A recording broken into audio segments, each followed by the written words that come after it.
Manajemen menyatakan besaran belanja modal tersebut dapat disesuaikan seiring berjalannya waktu, terlebih jika terdapat rencana perseroan untuk mengakuisisi perusahaan lainnya dalam rencana ekspansi. Adapun mengenai sumber pendanaan untuk keperluan belanja modal tersebut, perseroan mengandalkan kekuatan arus kas internal.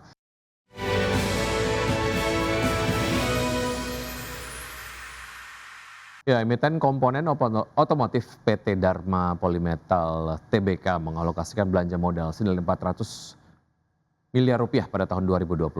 Belanja modal tersebut diharapkan mampu untuk memberikan daya saing lebih kuat bagi perusahaan. Manajemen menyatakan besaran belanja modal tersebut dapat disesuaikan seiring berjalannya waktu, terlebih jika terdapat rencana perseroan untuk mengakuisisi perusahaan lainnya dalam rencana ekspansi. Adapun mengenai sumber pendanaan untuk keperluan belanja modal tersebut, perseroan mengandalkan kekuatan arus kas internal serta dukungan fasilitas perbankan yang tersedia. Di tahun 2026, perseroan menargetkan peningkatan revenue di kisaran 10%. Menunjang pencapaian target tersebut, sejumlah upaya diversifikasi dilakukan oleh perseroan. Salah satunya dengan memperbesar cakupan bisnis ke renewable energy component, di mana perseroan dilaporkan tengah mempersiapkan diri dengan menyiapkan battery energy storage system.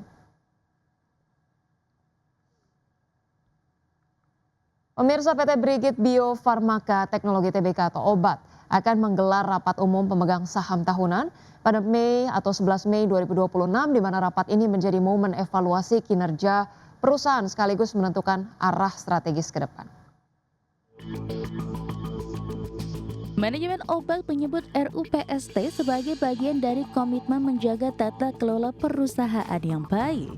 Direktur Utama Is Herianto menegaskan rapat ini menjadi ruang evaluasi menyeluruh atas kinerja tahun buku 2025 serta memperkuat fondasi operasional perseroan ke depan.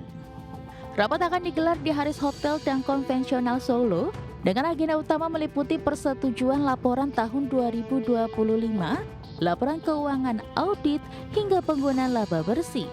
Selain itu, pemegang saham juga akan menetapkan akuntan publik untuk tahun buku 2026, serta remunerasi direksi dan dewan komisaris.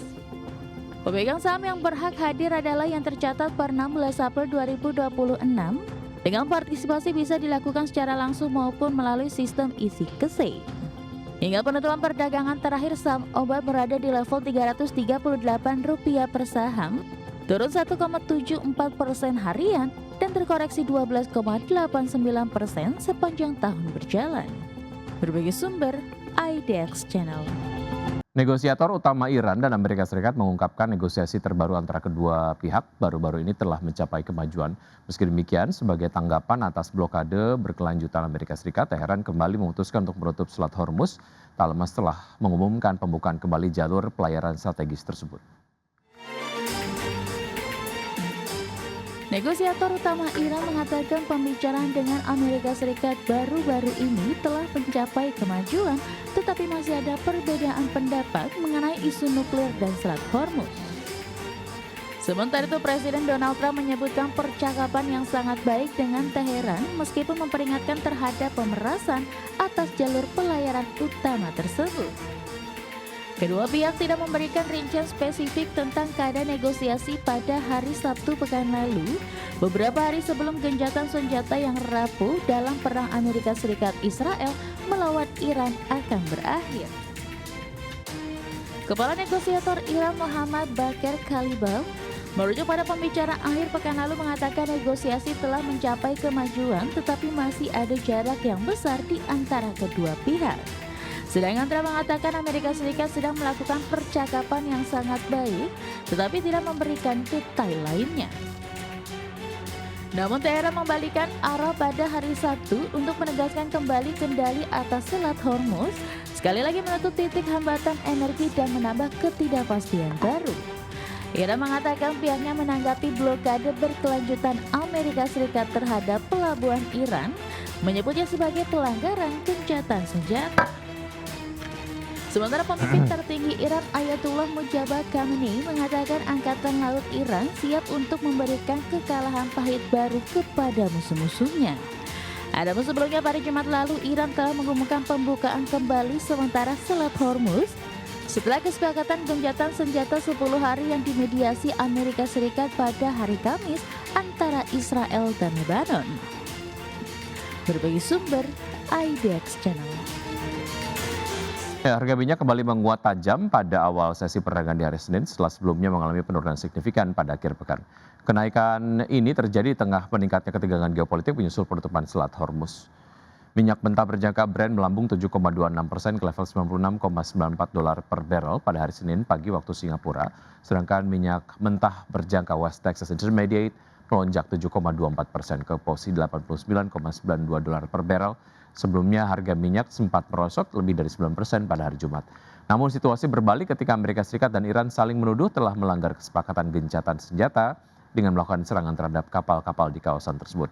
Ketegangan ini memacu kekhawatiran pasar terhadap gangguan pasokan energi dunia dan pelaku pasar kini mencermati perkembangan lebih lanjut dari konflik tersebut, mengingat eskalasi yang berlanjut berpotensi memperburuk ketidakpastian dan mendorong harga minyak semakin tinggi dalam waktu dekat. Ya, pemirsa, terima kasih Anda masih bersama kami di Market Buzz. PT Metropolitan Land Tbk membidik target pertumbuhan prapenjualan atau marketing sales sebesar 2 triliun rupiah sepanjang 2026. Ya, untuk mengejar target tersebut, perseroan menyiapkan sejumlah strategi seperti meluncurkan produk residensial yang sesuai kebutuhan pasar, mengoptimalkan penjualan proyek existing, serta meningkatkan kontribusi recurring income. Emiten properti PT Metropolitan Land Tbk membidik target pertumbuhan prapenjualan atau marketing sales sebesar 2 triliun rupiah pada 2026. Hingga kuartal 1 2026, perseroan sudah merealisasikan marketing sales sebesar 20,05% dari target tersebut. Direktur Utama PT Metropolitan Land Tbk Olivia Suroyo mengatakan capaian tersebut mencerminkan tantangan yang masih membayangi sektor properti sekaligus menjadi pekerjaan rumah bagi perseroan untuk mengakselerasi penjualan pada sisa tahun ini. Adapun target marketing sales pada tahun ini tercatat naik tipis dari realisasi marketing sales sepanjang 2025 yang senilai 1,87 triliun rupiah. Sepanjang 2025 kinerja pendapatan dan laba perseroan juga tercatat kurang maksimal. Manajemen mengatakan kondisi tersebut tidak terlepas dari kondisi pasar properti yang masih dalam fase penyesuaian sejak tahun lalu. Permintaan properti lebih didominasi segmen menengah, sementara segmen atas cenderung lebih selektif sehingga menahan laju penjualan. Sementara itu, untuk mengejar target marketing sales tahun ini, Persero menyiapkan sejumlah strategi seperti meluncurkan produk residensial yang sesuai kebutuhan pasar, mengoptimalkan penjualan proyek existing, serta meningkatkan kontribusi recurring income.